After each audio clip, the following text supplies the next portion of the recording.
Halo semuanya, kembali lagi bersama kita di podcast The Internet bareng gua Ivel Yepe dan ada Udah golek. Episode 3. kita ketek lagi setelah 10 hari lebih tidak ngetek. Update dulu. Kenapa kita bisa tidak ngetek? Selama itu ya? Iya. Ya jelas. Gua influencer. Baru ngomong pakai gua anjir. Enggak, kemarin sibuk Bel. Sibuk apa aja tuh? Sibuk sebenarnya 2 kegiatan aja sih. Kemarin ke Bali ada acara FC Summit. Iya. Itu FC Mobile Summit gitu, kayak Ballon d'Or-nya FC Mobile. Jadi aku diundang. Jadi lu main Ballon d'Oran. Iya, main Ballon d'Oran di sana. Terus? Nah, abis itu aku pulang ke Lombok karena deket kan. Ya. Kayak ngerasa kalau nggak pulang itu tuh bakal kayak dianggap anak durhaka. Dekat masa nggak pulang gitu. Nah, jadi ya udahlah, memutuskan untuk pulang. Dan aku baru sadar sih, apa? di Lombok aku menjadi orang yang sangat-sangat pemalas. Jadi kayak bawaannya pengen istirahat. Iya, itu. Konten pun sebenarnya ada konten beberapa yang aku take di Bali gitu ya, sama ada beberapa konsep. Di Lombok aku juga nge-take konten. Tapi begitu sampai rumah, kasur, sampai 24 jam. Soalnya kalau di rumah 24 jam kasih sayang ibu. Kasih sayang ibu. Pagi gitu bangun, nak mau makan apa? Siang dikit, mau makan siang apa? Gitu. Yang biasanya beli mulu ya. Betul, kan ibuku biasanya ke pasar kan. Iya. Jadi setiap kali dia pulang tuh pasti bawa buah-buahan. Buah naga, Bel. Anggur, Bel. Pisang, Bel. Itu dia. Literally Raja, bro. Adik-adikku ambilin ini. Gitu, Bel, kalau pulang. Jadi ya udahlah. Udah. Dulu aku masih bingung kayak apa aku tinggal di Lombok atau Jakarta atau di mana gitu ya. Iya. Tapi semenjak kemarin kayak enggak deh, kayak kalau Jakarta aja sih gitu. Kalau tetap di Lombok lu bakal Jiwa survive-nya enggak ada sih, Bel. Itu memang itu gua menyadari juga tinggal di Jakarta jiwa survivalnya tuh ada strong, betul, meningkat anjir. tinggi. Iya, kemarin juga aku ngerasa kayak pas aku kan rumahku di Praia. Iya. Terus main ke Mataram kan. Iya. Kayak perjalanan anjir sepi banget perjalanan itu, Bel. Sepi. Iya, maksudku mobil motor nggak ada. Jadi Iya. slow living banget anjing ini mah, nggak usah ngejar apa-apa gitu. Di perasaanku. Paham gua. Iya, gitu. Dan pas balik ke Jakarta, jiwa survive-nya tuh tiba-tiba muncul gitu. Iya, harus ngapa-ngapain. Iya, kayak oke, hari ini streaming, harus ngedit, paling nggak produktifnya lah. Iya. Bikin klip, bikin apa gitu buat sosmed. Karena di Jakarta kalau lu tidak melakukan itu tidak makan. Betul. Gitu kan. Kalau balik ke Lombok tuh berasa kayak pengeluaran tuh nggak sebanyak Jakarta, paling setengahnya gitu. Iya. Gitu sih. Dan ada full masih orang tua kan gitu. Jadi enak kalau di Lombok. Betul. Itu highlight di Lombok, tapi di Bali juga menarik sih. Apa tuh? Selain di framing. Gue nanya. Enggak.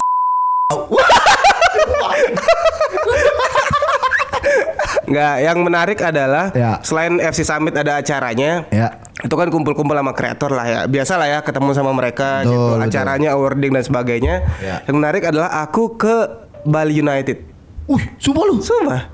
Maksudnya main ke kantor atau main ke training centernya? Kok bisa? Bisa. Temanku Lydia, dia pemain dulu sempat seleksi timnas cewek. Iya. Terus salah satu pemain bola cewek di Bali lah. Jadi dia punya channel lah untuk ke training center dan sebagainya.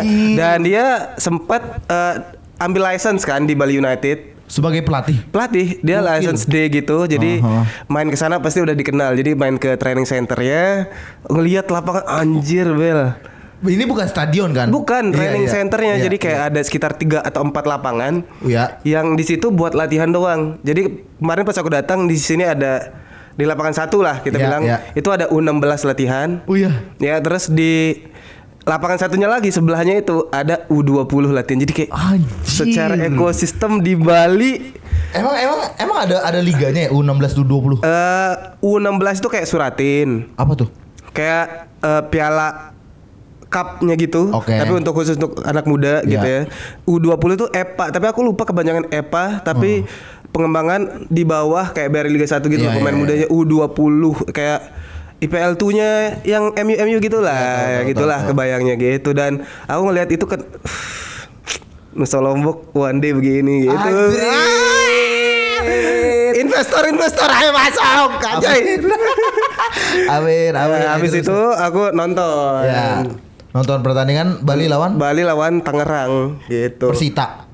Oh, Persita Liga 1 sekarang. Liga 1 harusnya kita nyoba yuk nonton ke stadion. Anjing lama banget mikirnya nggak mau dia. Tai. Jujur gue lebih willing bayar video.com. Lah, Bel aku kalau nonton sendiri mager kan, malas kan, udah aku ceritain kan. Tapi kalau ke stadion tuh experience-nya bagus. Kayaknya kalau di Indo tidak deh. Itu yang gue pikirkan. Iya, karena aku nonton VIP sih kemarin. Nah, itu curang jatuhnya. Tapi experience-nya nggak serame yang di tribun, Bel. Menurutku tribun lebih seru ya. Banget. Iya, aman sih kalau mau nonton karena sekarang regulasinya kan PSSI nggak boleh ada laga tandang, nggak boleh ada supporter lawan. Hah? Iya. Curang dong. Iya nggak curang kan, setiap klub begitu semua. Iya, tapi maksudnya ya curang, bukan curang sih. Menurut gue yang malah mengurangi esensi serunya.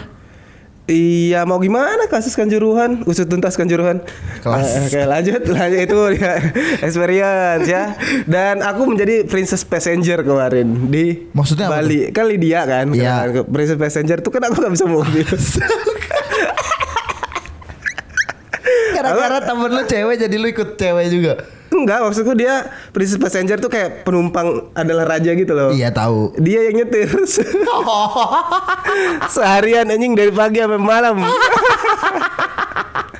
Shout out to Lydia, respect. Thank you. Gitu. Itu yang aku lakukan 10 hari kemarin gitu. Tapi gue ada penasaran. Apa? Kalau VIP di Stadion Indonesia tuh kan di video YouTube orang luar kan ada kan yang udah nyobain VIP di Real Madrid apa klub-klub gede.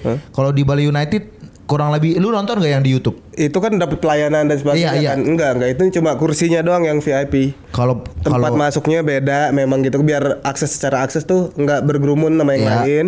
Duduknya nyaman. Iya. Ada senderan tangan dan sebagainya gitu-gitu. Tapi nggak ada tuh hospitality.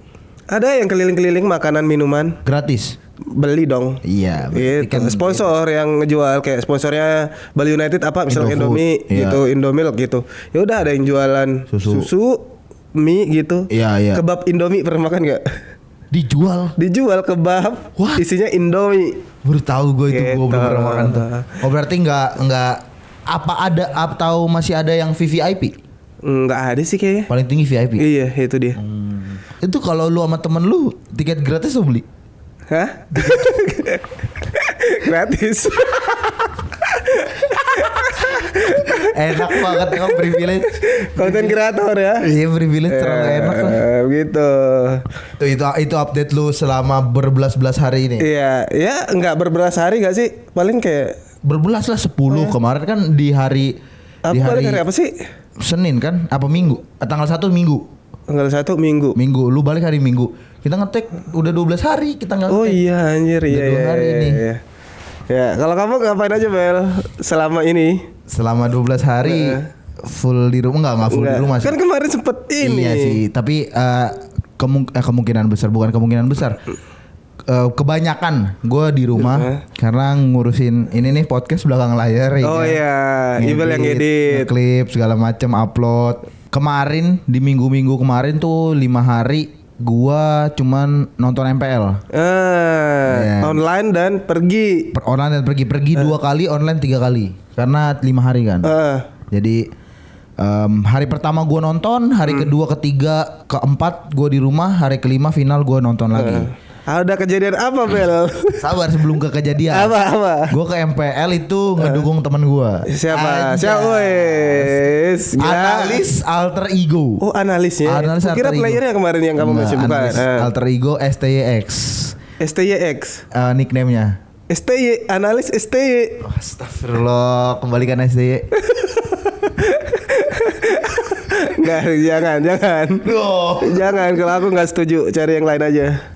Oh iya sih benar. Balik karena sama mantan tuh cuma kenangan-kenangan indah doang yang muncul di kepala, Bel. Iya, itu dan kan begitu balik nanti ya dihujat-hujat lagi sama orang. Preferensi kan itu. Kan. Nah, gue mendukung temen gue STY X. Jadi STY X namanya Stix gitu. Oh ya.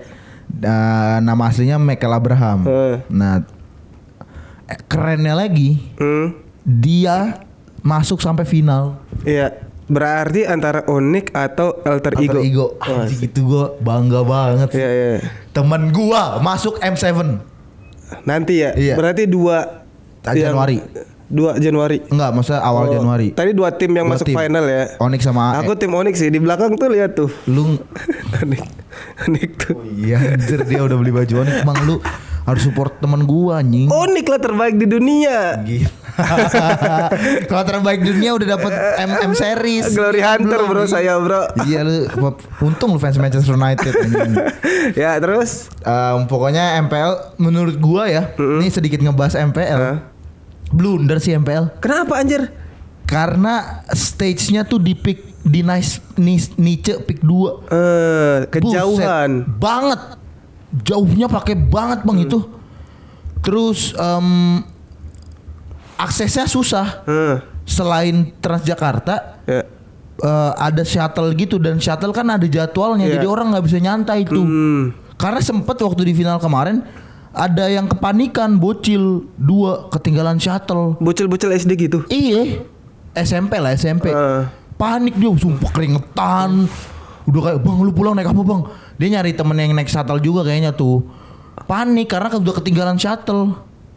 Ya Allah, kasihan sih. Iya kan? Iya, mungkin salah satu minusnya ya. Iya, tapi memang nggak bisa dipungkiri. Kenapa ngambil di situ? Karena kan ada kemungkinan gratis. Yes, bisa jadi kerjasama gitu. Iya, ya. karena MM series itu di Indonesia. Oh, nanti budgetingnya kan mesti dipangkas tuh, ya, makanya nyari yang setidaknya yang affordable atau bisa kerjasama. Dan itu tempat memang tergolong baru, jadi sekaligus marketing. Yes, benar. Nggak bisa disalahkan dari segi bisnis. Tapi aku penasaran secara audiens, rame banget atau kayak hari pertama, kedua, ketiga, hari 1, 2, 3 sepi pak. Gua akuin. Memang secara kalau e-sport menurutku angkanya di online sih emang ya. Enggak bang, sebenarnya tetap aja di venue-nya tuh di mananya. Karena venue-nya di Velodrome, di Jaktim, di Jakbar. Itu hari pertama sampai hari terakhir pasti penuh. Sebelum-sebelumnya kamu nonton juga? Pasti penuh, iya. Karena di pick 2 makanya tuh jadi sepi tuh. Dan RRQ nggak masuk playoff. Oh, audiens paling gede RRQ. Iya. Aku RRQ juga sebenarnya. Tadi sekarang RRQ. Enggak, satu-satunya tim e-sport yang ada tim FC-nya atau FIFA-nya dulu RRQ. Iya benar. Respect untuk RRQ. Iya benar. Ega lumayan di situ. Terus iya. Terus karena di pick 2 jadinya itu dikit yang datang dan ramenya tuh di hari keempat dan hari kelima doang. Karena di hari keempat ada EVOS. EVOS kan salah satu fansnya banyak juga, tim yang fansnya banyak. Terus hari kelima final. Tapi final pun, maaf kata nih, 90% warga pick yang datang. Dan karena Onyx juga yang main, itu kan klub glamor hitungannya. Onyx tuh kayak City. Iya. Fanatic ya juga ya. Fanatic apa? Bukan Fanatic, Onyx namanya. Setahun doang kemarin doang. Iya. Jadi pas final 90% pendukung Onyx. Suara pendukung Alter Ego kecil banget, gila. Itu kayak main di home mereka. Iya. Salah satu yang nge-boost dia juga nggak pas di turnamen atau enggak emang? Menurut Onyx OP aja. Menurut gua ada faktornya tapi nggak besar karena kalau udah sekelas di pro player sampai MPL gitu sih, kayaknya crowd tuh kecuali tim-tim yang playernya baru-baru ya. Kalau udah playernya lama-lama tuh crowd tuh udah nggak terlalu berpengaruh sama kayak pemain bola aja kan. Paling tuh kena mentalnya pas di faktor in game-nya. Jadi kayak banyak misplay atau kayak di outplay itu baru bisa kena mental di situ. Kalau crowd kayaknya udah nggak terlalu deh kalau pro player. Out of nowhere nih ya. Kemarin aku nonton salah satu match Liga 4 gitu. Waktu episode lalu aku cerita nggak sih? Ada. Riverside, nonton Riverside. Bukannya Sabang? Bukan. Hesebah sebelum Hesebah. Oh, tahu. Riverside. Iya. Itu kan aku nonton ya. Iya. Itu penontonnya full penonton Riverside. Lawannya beneran kena mental. Sumpah penalti 2 kali nggak masuk. Masa di 90 menit pakai penaltinya atau penalti adu penalti? Bukan adu penalti, 90 menit dia dapat 2 penalti dari pelanggaran. Dua-duanya nggak masuk lawannya. Nggak ada supporter lawan. Nggak ada. Di mana itu, daerah mana? Bandung. Oh, itu yang gila sih. Iya. Emang sepengaruh itu berarti. Pengaruh sih menurut gue tetap. Itu mainnya di Siliwangi ya? Gue liat story lu kan. Sidolik. Oh, Sidolik. Itu GG sih. Ada ngaruhnya juga mungkin, tapi ya tetap ke mental pemain sih. Iya. Akan terpengaruh dengan crowd atau enggak gitu. Dulu kan di Bandung ada Stadion Siliwangi kan? Ada. Markas pertama sebelum si Jalaka Harupat. Sekarang dipakai siapa? Hesebah.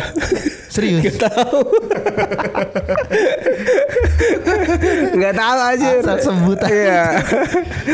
Nah, terus kejadian menarik lagi di MPL. Oh ya, hasilnya adalah Alter Ego kalah. Ya. 4-1. Awalnya udah 1-0, terus dibalikin jadi 4-1. Dan di 1-0 Alter Ego menang, gua sama Zikri belum nyampe. Jadi pas gua nonton, lu strike 4 kali anjing. Pembawa bencana ngejinx anjir. 2 orang yang serumah ngejinx buat Alter Ego. Buat tadi SDYX teman Anda 2 ini bikin Anda kalah ya. Sial banget Bel. nonton cuman bisa terdiam doang, nggak bisa taunting musuh kan. Tapi emang fansnya Oni kan banyak banget. Sekali mereka bikin sesuatu langsung buset gemuruh banget bang. Ada yang gini handwave gitu nggak? Nggak ada. Kurang seru MPL lah. Tapi mereka kalau Onyx tuh dikasih bendera.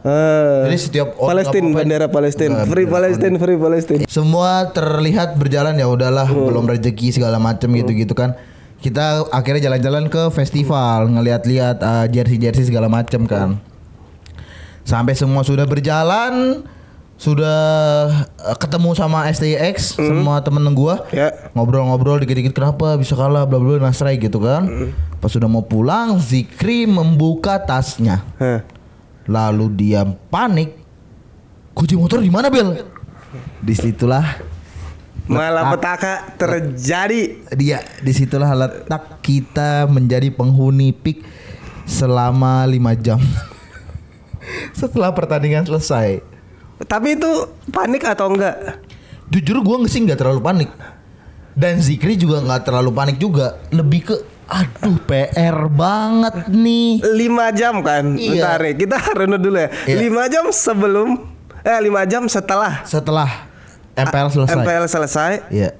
Udah sebenarnya udah tahu kunci hilang ya di situ ya. Iya. Kenapa Anda nelpon jam 2 anjing? Karena kan MPL selesai jam 10. Nah abis itu gua kan makan ngobrol-ngobrol segala macem, kelarnya tuh jam 11-an lah. Baru nyadar kunci hilang jam 11-an juga gitu. Baru nyari-nyari dulu. Oh iya. Nyari-nyari dulu, keliling-keliling stage, ngeliatin sampai kan tadinya kan gelap lampunya, cuman lampu sorot biru-biru, sampai lampunya udah full putih. Nyari-nyari nggak ketemu. Sampai tuh kenapa kita nelpon lu jam 2? Jam 2 tuh kita baru ke parkiran untuk nanya untuk ngasih minta izin, Pak, ini motor kita kehilangan kunci. Kita mau patahin stangnya biar bisa dinaikin ke Lalamove. Ternyata prosedurnya banyak banget, gila, mesti bikin surat lah segala macem. Untung dibantuin, kalau nggak dibantuin bikin surat segala macem, gue kesel sih. Untung dibantuin, jadi ya udahlah worth it bikin surat gitu. Nah itu di jam 2-an. Walah, aku kira kayak dia telepon jam 2, aku kira akan ada apa anjing, apaan nih telepon jam 2 gitu kan. Udah panik aku kayak anjing, sesuatu yang penting nih. Oh lu panik? Iya, kayak apa nih anjing gitu jam 2. Soalnya kan pasti urgent kan. Iya, kalau telepon terus Bang Arul cariin BPKB. Terus karena STNK gue juga kejebak di dalam motor. Oh di jok. Iya. Gitu. Nah itulah masalah. Jadi akhirnya dari PIK 2 ke Bintaro, gue sama Zikri naik ke Losbak. Lalamove. Iya, sambil naik berapa motor. tuh? 300.000. Mending ke venue pakai mobil. Iya, mending ke venue pakai mobil.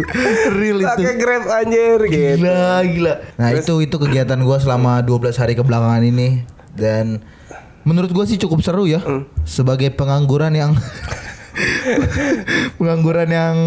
berkegiatan tuh, jadi hari-hari gue masih penuh warna gitu. Berasa produktif. Iya, berasa produktif. Nih karena nonton MPL tuh kan final, apalagi final kan ditunggu-tunggu gitu. Dan gue ada objektif ngedukung temen gue.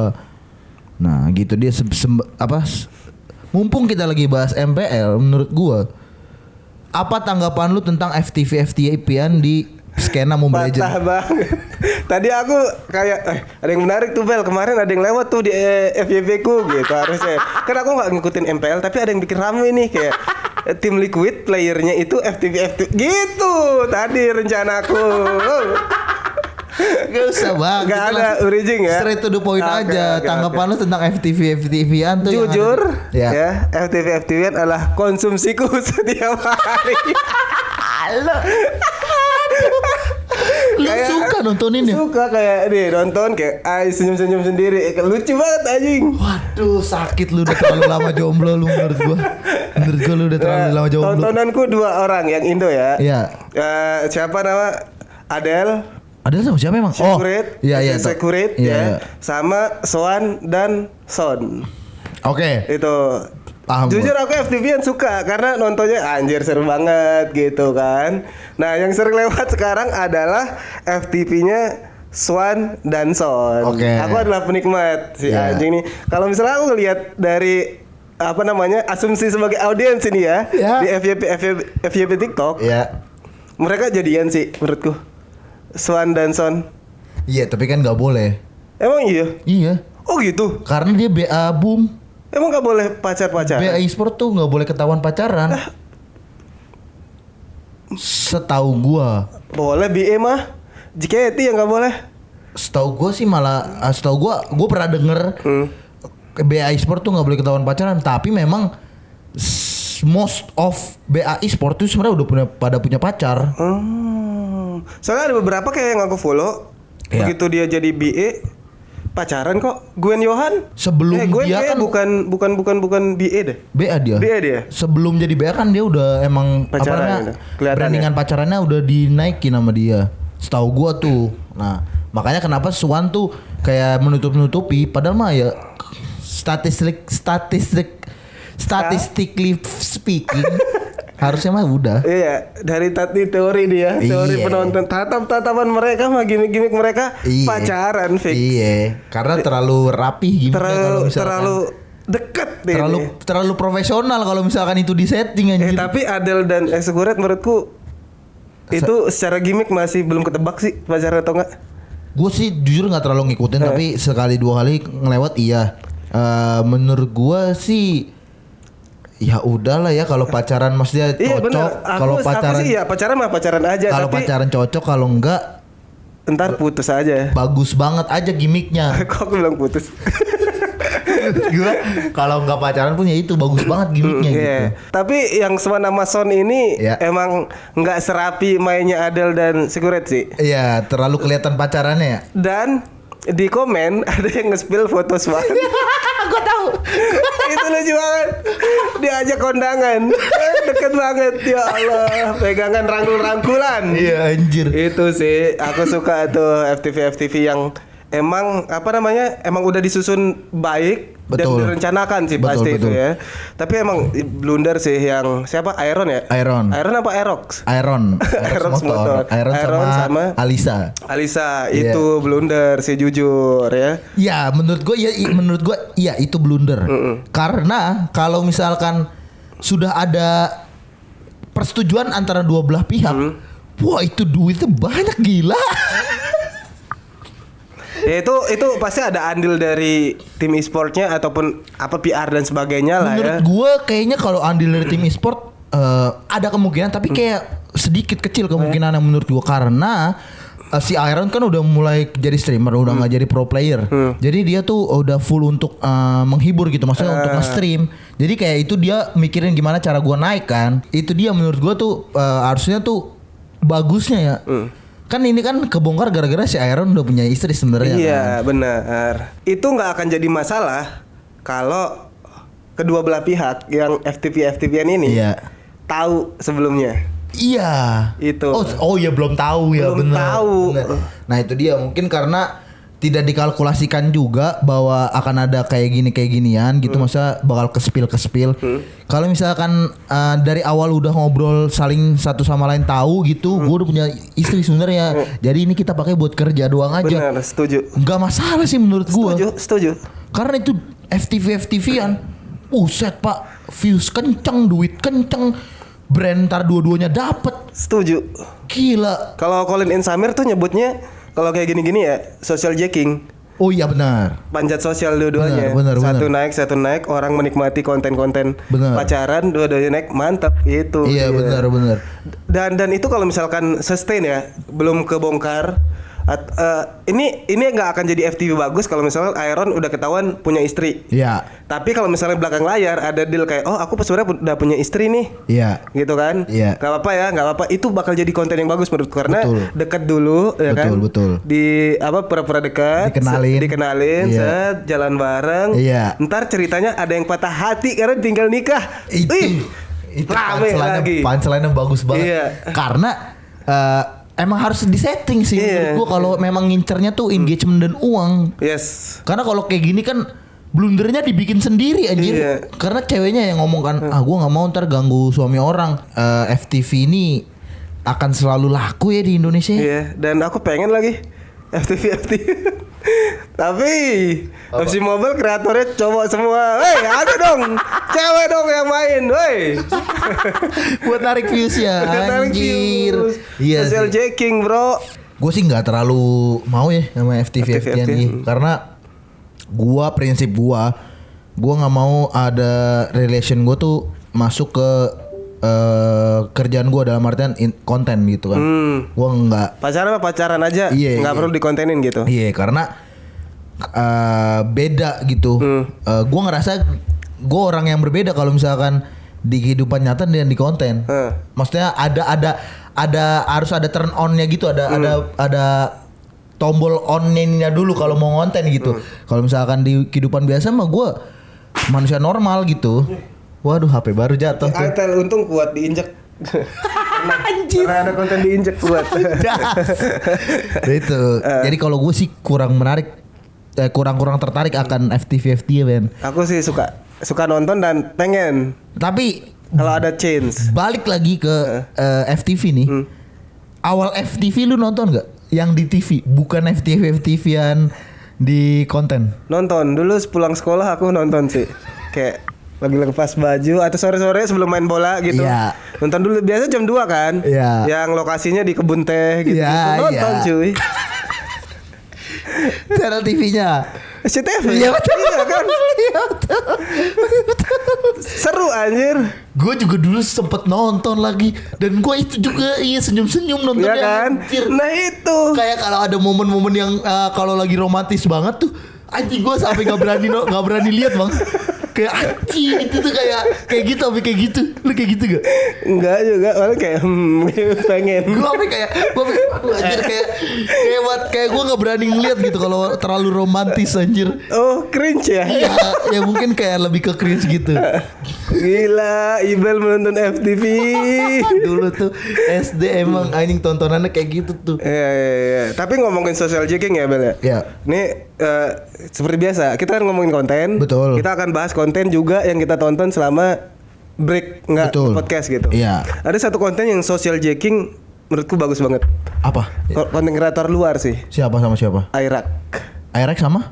Airak ke streamer. Oh semua ya streamer ya. Itu menurutku social jacking yang bagus. Betul. Banget. Betul karena didukung kontennya juga bagus. Iya, dan kan aku nonton interview Airak sama salah satu konten kreator di luar lah. Interview atau podcast? Interview podcast gitu, interview iya, podcast. Iya. Nah, katanya aku belum nonton sampai full sih. Iya. Tapi salah satu pembahasannya adalah sebelum dia social jacking ke konten kreator yang lain ini, konten dia tuh mahal. Betul. Ya kan? Harus bodyguard berapa? Iya, betul. Nyewa taman untuk ngelakuin prank. Betul. Apa gitu ya? Iya. Dan dia kan sempat blunder kan, yang upload 30 hari tanpa henti yang keliling dunia. Iya. Sebenarnya itu kan udah diedit terlebih dahulu. Oh iya, itu paham. kan dia punya rentetan kasus itu dan belief audience ke dia tuh Udah berkurang. gitu. Iya. Tapi begitu social jacking ini dia bikin secara cost lebih rendah, Iya. believable audience ke dia tuh mulai meningkat lagi. Iya. Dan itu sih kalau konten dipikirin jadinya begitu cuy. Iya, karena memang pertama ya tidak bisa dipungkiri menurut gua dia orang Amerika. Tidak bisa dipungkiri menurut gua. Karena maksudnya circle-nya tuh mendukung untuk menjadi entertainer. Yeah. Jadi bisa mikir tuh untuk bikin konten yang menarik. Dia masih bisa survive ketika ada sesuatu hal yang terjadi, maksudnya negatif yang terjadi gitu. Tidak banyak di Indo yang bisa kayak gitu. Dan menurutku konten kreator di Amerika itu kenapa konten Airek bisa sukses? Menurutku lah salah satunya konten kreator di sana tuh chill. Kebayang gak maksudku? Ngerti. Chill itu karena kan Airek bikin konten. Iya. Nah, stream snip ya namanya ya. Stream snipe ya. Snipe ya, stream snipe. Nah, konten kreator yang masuk ke dalam videonya Airek juga menerima itu dijadiin konten gitu karena menguntungkan kedua belah pihak. Betul, paham gua. Gitu, dan Airek dapat social jacking-nya. Betul. Manjat streamer-streamer yang lagi hype ini, Speed, Kesenat, Jason The Win gitu ya. Dan mereka juga dapat expose dari videonya Airek yang ditonton berjuta-juta. Betul, gitu. betul. Ya simbiosis mutualisme. Iya, betul. Kan. Karena di Indo kan konten nih sekarang menurut gua lagi jatuh ya. Konten kalau dibandingin konten sama streaming, streaming lebih maju di Indo. Maksudnya lebih lebih rame daripada konten. Dan menurut gue itu jadi nggak seimbang. Setuju. Aduh, ini gue terjadinya. Kalau dari aku konten Indo yang sekarang ini masih main aman kecuali Ferry Irwandi. Betul. Tapi itu bukan konten jatuhnya dia. Betul. Lebih ke personal dia kan yang kena kasus gitu. Betul. Konten mas sekarang aman, podcast. Iya. Nah, kayak tapi gini gitu ya. Itu dia yang kayak jadi nggak nggak seimbang ekosistem yang menurut gue. Kalau misalkan streamer, maaf kata ya, ini dari lubuk hati gue paling dalam nih, gue keluarin, maaf kata nih ya teman-teman ya, streamer tuh belum tentu bisa konten anjir. Mostly streamer di Indonesia ada benarnya. Nah kalau di luar mostly streamer pasti bisa konten. Setuju, karena aku ngebayanginnya kalau di luar itu mereka streaming, outputnya adalah jadi konten. Betul. Sedangkan di Indonesia outputnya masih jadi klip. Betul. Itu yang berasa bedanya. Betul. Dan bedanya lagi juga adalah mereka semua orang di industri kreatif sih ya berpikiran kreatif ya. Tapi tuh ambisi streamer-streamer di luar yang gue udah tonton, mereka tuh streaming dan melakukan konten karena mereka ada pemikiran kreatif yang mau disalurkan. Yes. Dan bukan kebetulan dan karena idenya bagus, diterima publik, views banyak, duit banyak. Nah kalau di Indo banyak yang nge-streaming, bukan asal nge-stream karena FOMO sama Big Mo, jujur aja. Emang iya? Iya. Lu streaming cuman just chatting, nggak ada salahnya streaming just chatting. Tapi kalau just chatting tanpa konteks, tanpa di-build apa-apa, nggak ada konsep, nggak ada campaign, lu cuman streaming ngasal hitungannya, cuman streaming TikTok yang harusnya vertikal lu bikin horizontal, bedanya itu doang. Ngobrol-ngobrol biasa tanpa ada output yang dipikirin itu. Betul. Ya. Dan menurutku Big Mo malah jadi pembeda karena dia mikirin sih outputnya apa. Iya. Ya menurut gue itu adalah langkah streamer yang benar. Walaupun bisa dibilang benar, masa ada streaming benar atau salahnya? Ya gue ngerti. Nggak ada kayak gituan. Tapi maksud gue kalau lu mau streaming dengan views yang banyak, yang stabil, ya lu mesti mikir, jangan cuman FOMO. Itu sih. Tiba-tiba ada telepon. Bentar guys. Halo. Gojek ya Pak?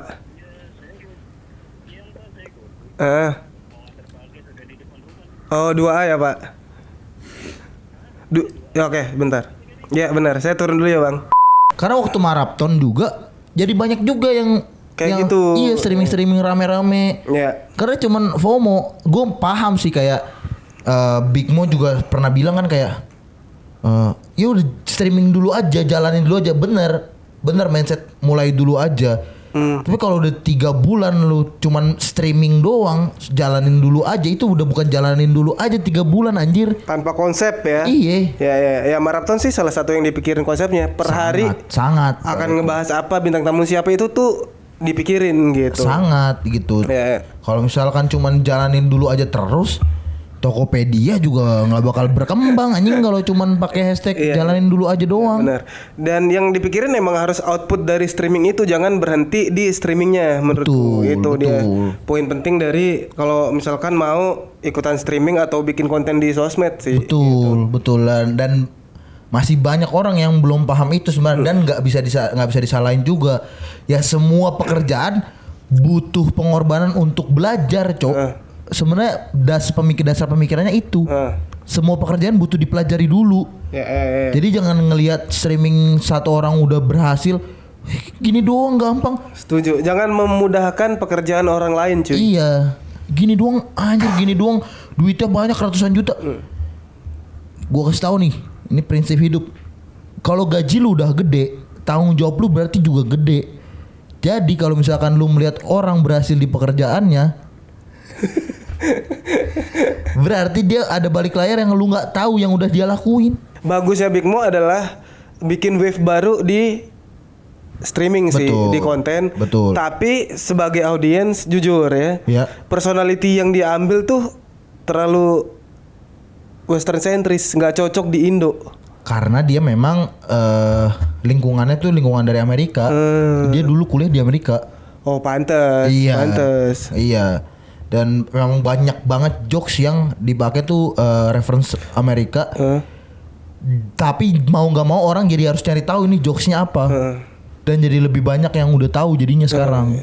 Karena audiens dia kebel sih. Iya, karena udah nge-build dan itu udah lama kan. Betul. Enggak yang tiba-tiba Big Mo langsung muncul gitu. Pasti ada prosesnya sih. Betul. Di balik itu personality yang dia bangun yang Amerika sentris ini. Betul. Itu di-build lama. Jadi ya mungkin 3 bulan yang tadi yang Ibel omongin adalah waktu dia mencari personality itu. Betul. Bisa aja waktu misalkan ya, sebulan pertama dia nyobain personality Indo, nggak ada yang nyantol. 2 bulan kemudian dia baru ketemu kayaknya mengarah ke Senat dan DKK deh, coba deh gitu. Nggak, tapi emang dari awal dia kayak gitu sih. Oh gitu. Gue dari awal waktu dia pertama bikin streaming itu, dia streaming itu di TikTok.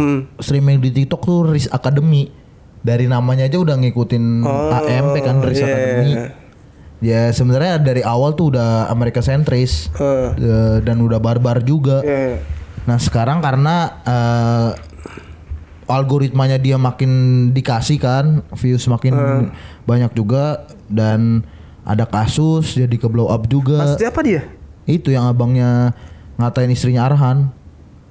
Nggak tahu sempat lewat sih. Iya, itu dikasusin nama. Tapi benar bapaknya koruptor. Benar, itu benar. Nasihan, benar. Oh ya? Iya, bapaknya koruptor.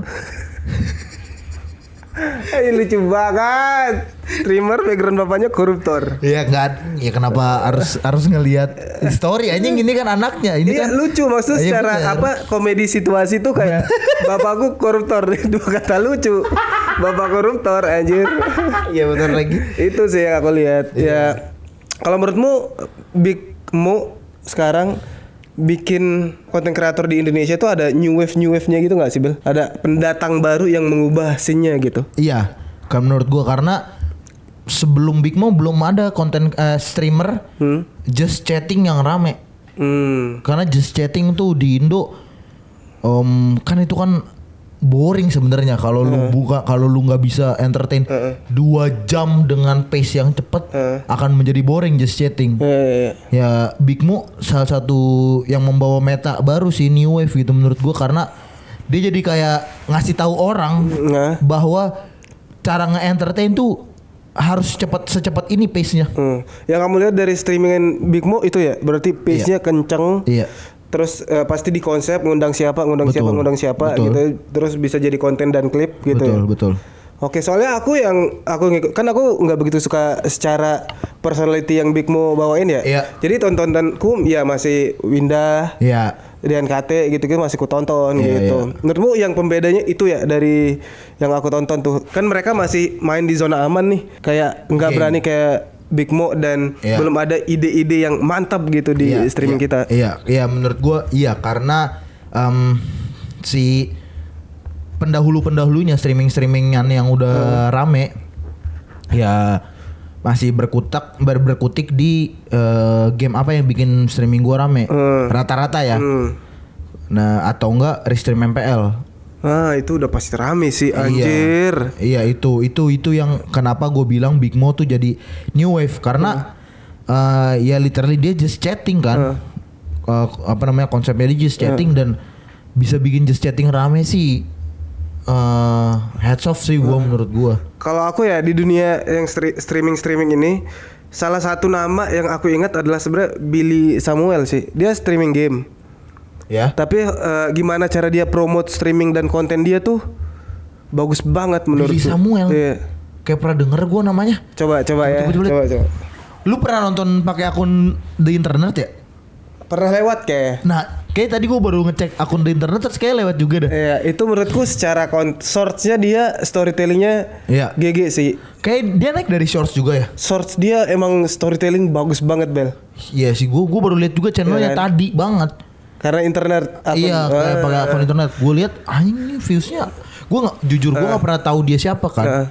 Viewsnya bagus sama subscribernya 5 juta. Iya, karena storytellingnya bagus banget. Iya. Cuma emang ya karena jalur yang dia pilih nggak kayak Big Mo yang kontroversial. Namanya nggak begitu naik. Tapi menurutku dia salah satu konten kreator yang harus diperhitungkan sih. Iya. Gitu. Karena angka nggak berbohong 5 juta subscriber anjir. Iya. Nggak ada walaupun lah. Tapi maksud gue pasti kan ada hal yang dia masterin banget gitu. Maksudnya ada daya tarik yang bagus banget di channel dia. Dan kalau menurut analisa lu berarti storytelling GG parah. Ya memang metanya kan sekarang masih lagi storytelling gitu. Kan. Tinggal kayaknya menurutku ya Billy Samuel tuh tinggal nunggu satu hit aja yang kena bisa jadi gede sih. Iya. Gede banget. Faktor X dibutuhkan untuk naikin yang 5 juta ke 10 juta. Iya gue setuju. Tapi sebagai konten kreator YouTube yang sudah merasakan AdSense kayaknya sih dia mempertahankan apa yang dia punya sekarang aja sih udah lebih dari cukup menurut gua. Sih. Kalau mau di zona aman mah gitu-gitu aja jatuhnya. Iya, tapi kalau gitu-gitu aja yang nonton masih 800.000 video panjang itu nggak gitu-gitu aja anjir menurut gua. Ya maksudku bisa leverage gitu loh. Benar. Collab sama Bang Winda misalkan datengin ke main game bareng dan sebagainya. Collabnya mungkin harus diperbanyak gitu-gitu sih kalau misalkan mau melejit banget gitu. Kalau mau notesnya itu kan. Gak semua orang gak semua pemain bola mau jadi Messi. Yes, benar sih. Gak semua pemain bola masih banyak pemain bola yang masuk ke liga besar cuman ingin dapat duit doang. Banyak tuh yang kayak gitu. Makanya pengen main bola aja udah ya, enggak mentingin fame dan sebagainya gitu. Bener. Tapi kayak emang kita butuh konten kreator yang berani untuk ngubah itu sih. Menurutku generasi pertama YouTube kita kan kayak Chandra Liao, Edozel dan sebagainya udah ngasih warna tuh kan. Kita belum sempat ada konten kreator, mereka muncul, wah ternyata internet bisa diginiin nih. Gitu. Itu wave pertama konten kreator di Indo menurutku. Betul. Kemudian yang kedua adalah zaman-zaman COVID, itu wave kedua kita. Enggak anjir. Menurutku itu karena bagi-bagi uang mulai. Wave kedua ini zaman-zaman Eric Olim dan kawan-kawan. Itu bukan wave 1. Wave ke satu di situ udah mulai redup. Di wave masih Reza Arab, tapi yang naik cuma Eric Olim. 2015 kan mereka memulai 2012. Wave 1 enggak sih? 2010, enggak, Mas. 2012, 2013. Masih wave 1 sih menurutku itu. Hitungannya masih wave 1. Soalnya masih nge-crash sama Reza Arab enggak sih itu? Iya benar. Iya. Dan wave kedua menurutku yang itu. Covid dan bagi-bagi uang itu. Iya sih. Itu karena mulai Iben muncul dengan teknik dia bikin video itu. Betul. Mulai banyak orang yang kayak bagi-bagi uang. Emang itu pengaruhnya dari Mr. Beast sih ya. Mulai masuk ke sini. Jadi itu wave kedua dan wave selanjutnya masih belum menemukan nama-nama lagi sih kalau aku bilang. Betul. Karena tapi sedikit ngebahas bagi-bagi duit ya. Gue kurang setuju kalau lo bilang iya pengaruhnya Mr. Beast. Iya. Tapi caranya beda, Bos. Iya, makanya kan dipersonifikasi jadi warga Indonesia banget kan. Betul sih. Iya sih, tapi ya nggak bisa disalahkan lah kalau lu punya modal ya lu lebih gampang naik sebenarnya itu kan wave kedua Covid itu kan itu kuncinya. Lu punya modal lu gampang naik. Wave kedua Covid berarti siapa? Iben DKK lah ya. Ada beberapa dan menurut gua Just No Limit itu wave kedua juga nggak? Dia naiknya di Covid. Enggak sih, dia sebelum naik, itu. Iya, sebelumnya udah naik. Wave kedua tuh kayak ini, kayak Alfahri. Iya, Bang itu Winda, DNKT. Dia wave kedua lah.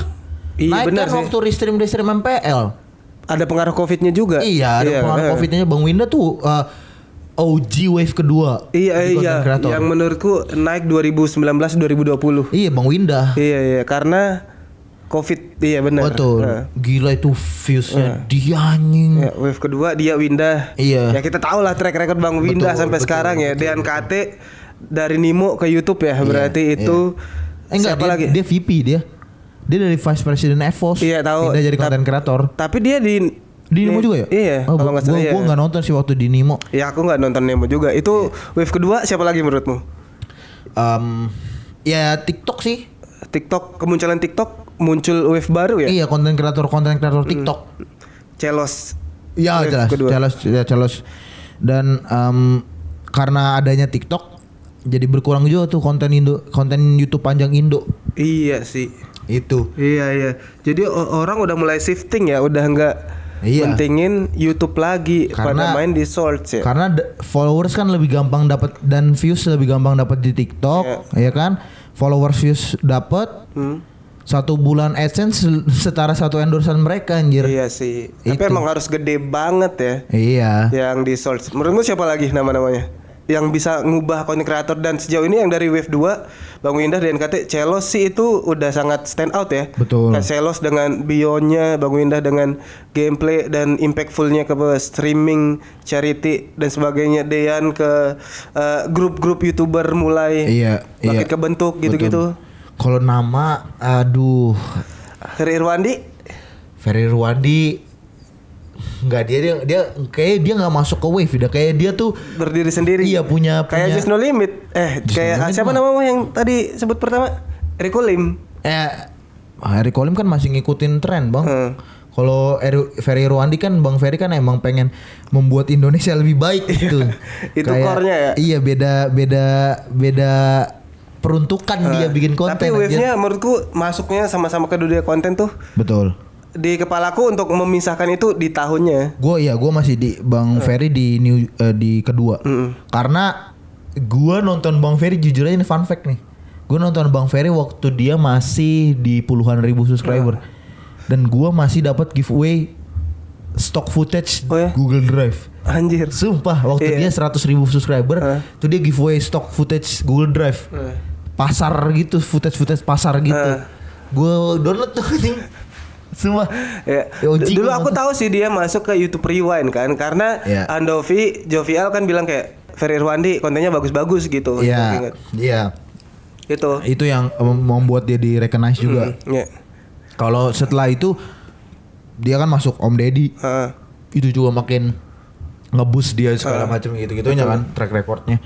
Tapi untuk new wave yang sekarang Big Mu doang yang kepikiran di kamu tuh? Jujur iya banget Bang, karena gue di TikTok pun gue juga cukup resah ya.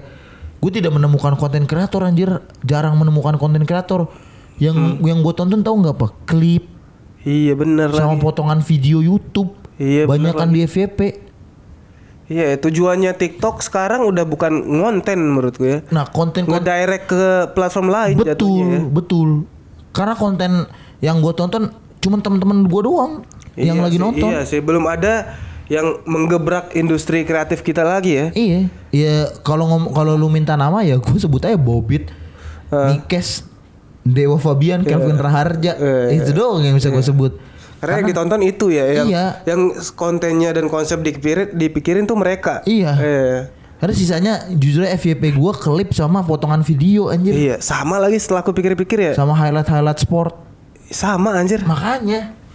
Belum ada konten yang dar-der-dor lagi ya. Iya. Di TikTok nggak tahu karena mungkin itu kan algoritma ya. Nggak tahu mungkin karena algoritma kita kayak gitu atau memang semua orang sudah mulai kayak gitu juga. kita kan nggak tahu ya. Karena ini cuma dari kita berdua doang gitu.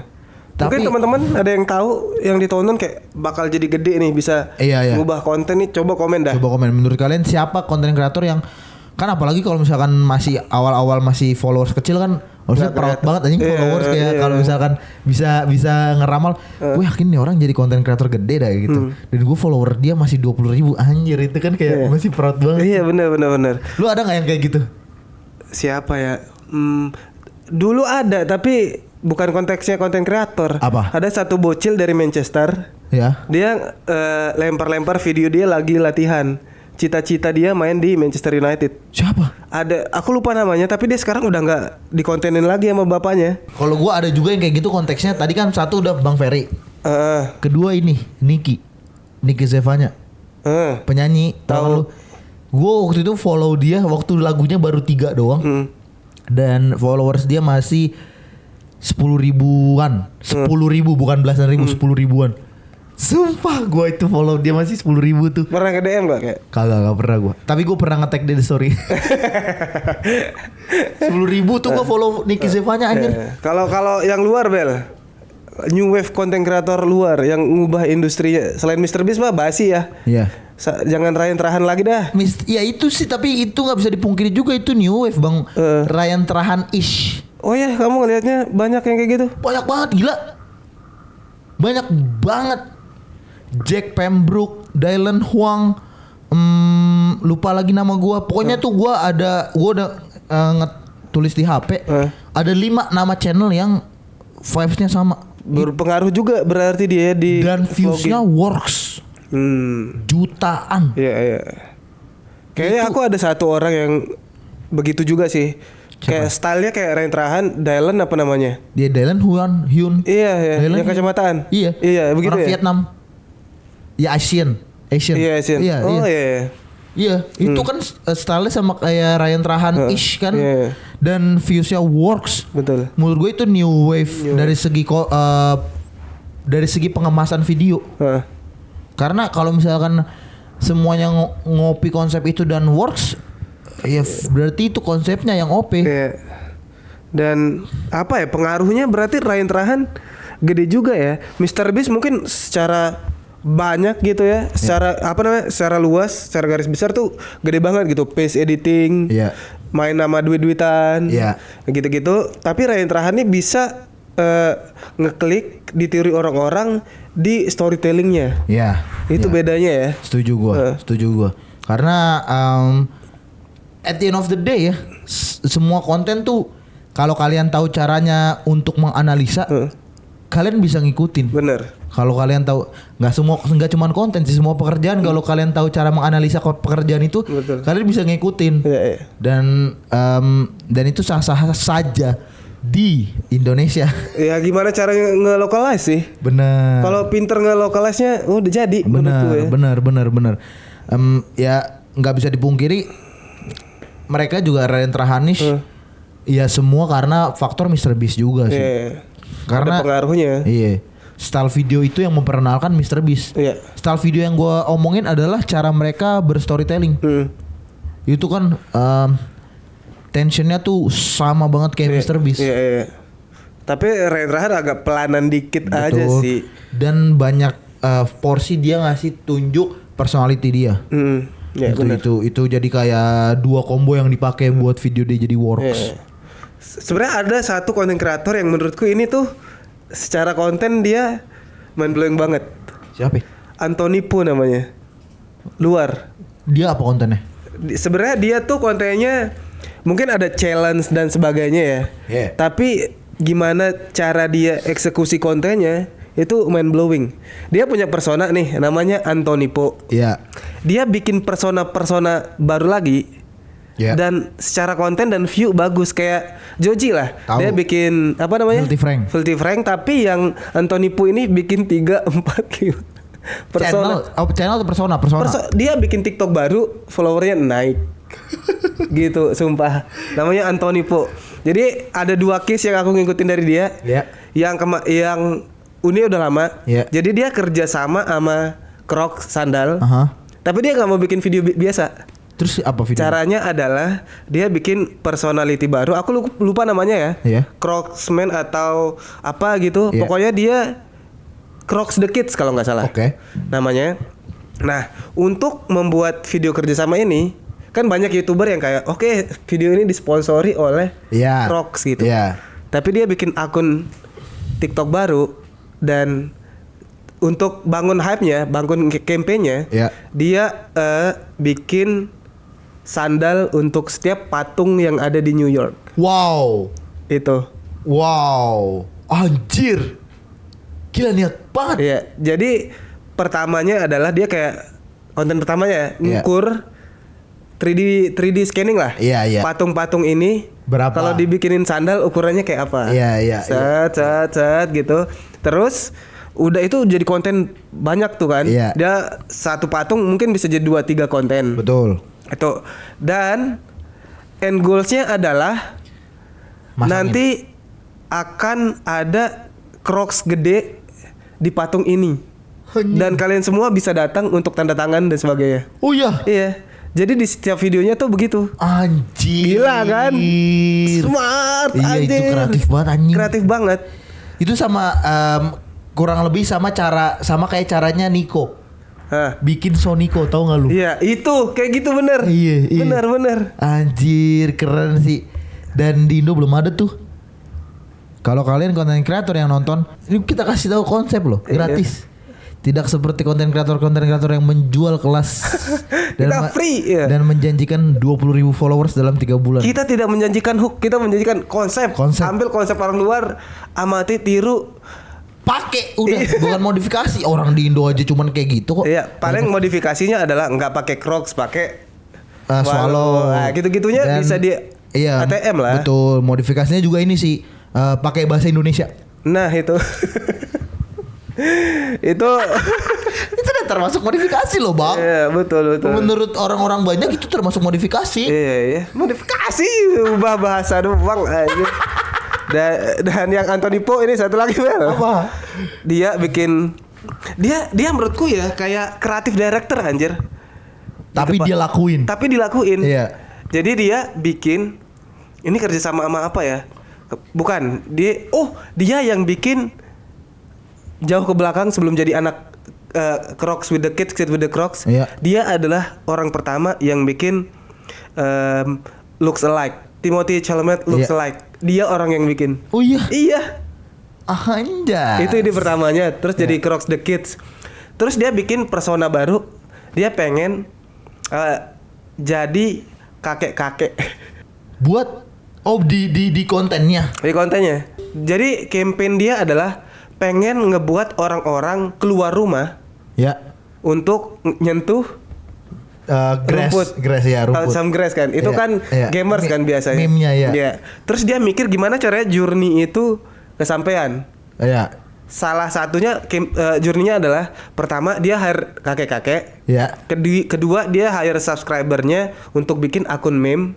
Iya. Terus di ketiganya akun kakek-kakek ini akan collab sama si Anthony. Some grass tadi yang lain. Iya. Terus nanti implikasinya orang akan datang ke event Some Grass itu. Anjir. GG. Anjir itu S5 marketing, Cuk. Dia kalau menurutku dia bisa eksekusi semua hal sih. Anthony Po itu. Gila. Gue jujur belum pernah. Mungkin kalau lihat videonya pasti gue pernah nonton ya, tapi gue belum membekas tuh Anthony Po. Mungkin nanti gue setelah ini kamu akan mengamati sih jadinya Anthony. Gue bakal coba itu GG sih. Anjir. Itu real marketing yang kerja. Iya. Dan dia kayak kreatif director aja anjir. Iya. Dan itu layak disebut kreatif director sih. Iya. Dan content creator. Coba kita lihat akunnya ya. Anthony Po. Kayak gue pernah nonton dah ini. Gue pernah lihat orangnya. Coba lihat judul-judulnya aja. Can a drill surgeon stop me from doom scrolling? Oke. Nih, Timothy. How I Start Timothy Chalamet. Dia yang bikin cuy. Habis itu kan banyak yang ngikutin ya. Iya. Karena dia nggak, ya namanya kalah sih sama Timothy kan. Jadi nama dia turun tapi kalau dikulik kontennya bisa jadi semua cuy. Iya paham. Anjing. Ada lagi aja orang kreatif. Bener cuy. Tapi emang orang kreatif tuh bisa dibilang apa sih sebutannya emang kalau cantik sama enggak apa sebutannya? Beauty relatif. Orang kreatif tuh relatif menurut gua. Karena orang bisa dibilang kreatif kalau cuman bisa mikir, ya itu kreatif. Tapi itu bare minimum kreatif. Orang bisa ngedeliver idea kreatifnya, itu menurut gua kreatif. Iya, gila sih. Dia yang Crocs with the Kids, Kid with Crocs ini. Iya. Follower dia di TikTok 300 ribuan. Anjing. Semudah itu ya. Iya. Dapat followers aja. Terus yang kakek-kakek tua tadi. Iya. Kayak 100 ribuan lebih. Anjir. Bro. Anjir. Gila menurutku Anthony Po. endorse sudah 6 juta tuh.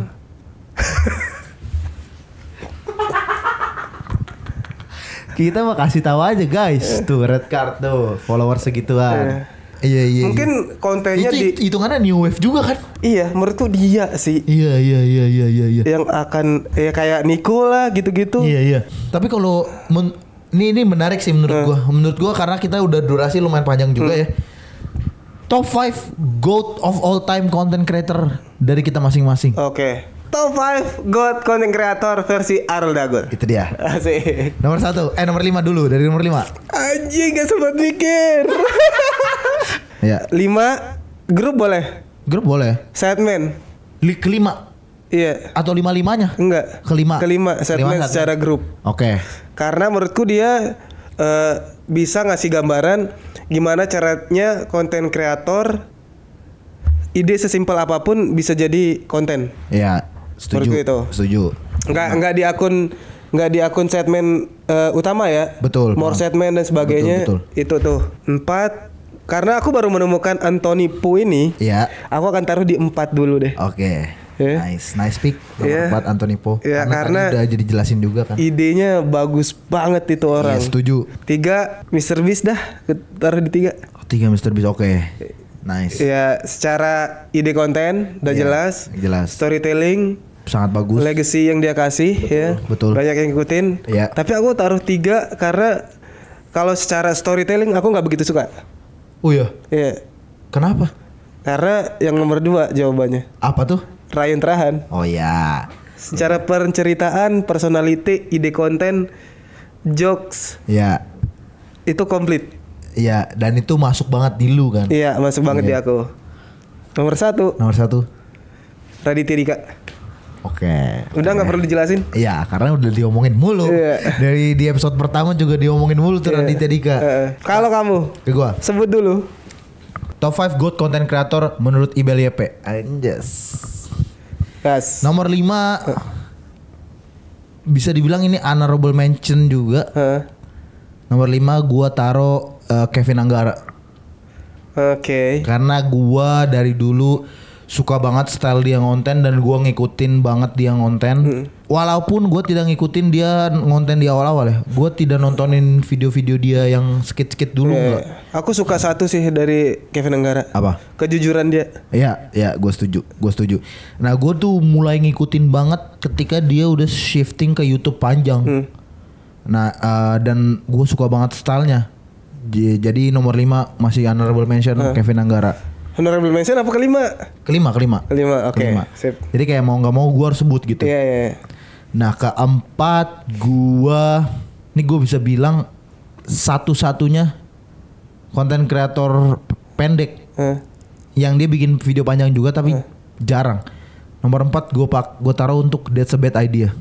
Nggak tahu tuh siapa. Jadi That's a Bad Idea itu konten kreator skit komedi yang bikinnya pakai struktur pembuatan film anjing.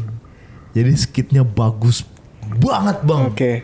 Lucunya juga. Tapi ya balik lagi American centris kan itu kan jokes orang Amerika dia. Jadi jokes Amerika tapi bagus banget dan mungkin satu-satunya konten kreator di list ini yang di video short form. Oke. Sisanya panjang ya. Oke. Nomor 4. Nomor 3 itu akan gua taro Nico Omilana. Oke. Menurut gua the best of all time dari segi storytelling konten. Yes. The best of all time menurut gua. Aku suka Niko, tapi kendalaku cuma satu. Apa? British accent.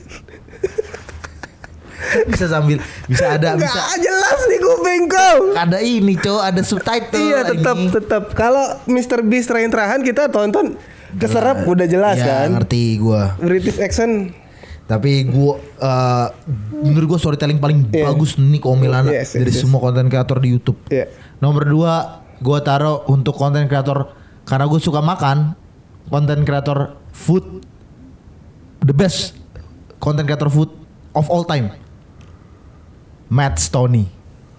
Siapa anjing? Masa gak tahu sih? Gak tahu. Yang gendut terus jadi kurus. Kagak, dia dari dulu itu mah Niko Avocado. Enggak tahu. Matt Stoney itu konten kreator mukbang. Dia tapi dulu tuh dia badannya kecil tapi makan banyak banget dan ikut kontes makan banyak, makan cepet, menang mulu.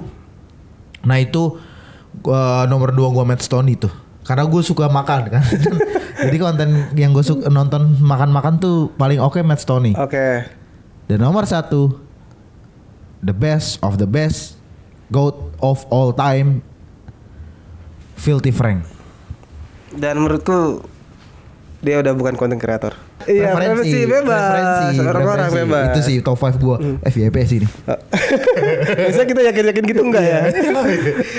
Oke, itu menurut kami. Menurut teman-teman siapa? Coba tulis di komen. Kisi-kisi kita akan membahas apa di minggu depan? Jujur, saya sudah bingung. Jujur, iya sih sebenarnya. Tapi sebenarnya bukan karena kita bingung sih.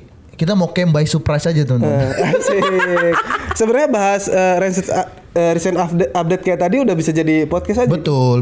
Karena memang kita kan membahas konten podcast ini. Jadi kita ibarat katanya berita untuk konten. Iya, betul. Iya. Berita untuk konten dan update kehidupan kita. biar persona kita juga kalian suka. Iya. Apakah kalian sudah mulai suka dari 26 subscriber kita? Iya, lumayan berkembang bang. Berkembang. Tapi video bagus, viewsnya lumayan lah ya. Iya. Ratusan dan ada yang FYP juga, ada yang di reels juga udah 70 ribuan. Ya, doing well. Iya. Bismillah ya. Giliran waktu dan tempat dipersilakan untuk closingan. Oke, itu dia podcast kita hari ini. Mungkin ini ada 1,5 jam kali ya, Bel ya? Oh iya anjir. Kayaknya ada anjir. Wow, oke. Gue ngebahas anjir. Iya. Terus seru kita emang ngobrol. Iya. Asik. Udah 12 hari soalnya. Iya. Makanya jadi obrolan panjang. Dan ya kita akan lihat sih nanti podcast mana yang mengundang kita untuk pertama kalinya. Kelas. Gue suka kepercayaan diri itu. Tapi menurutmu ada chance gak kita diundang?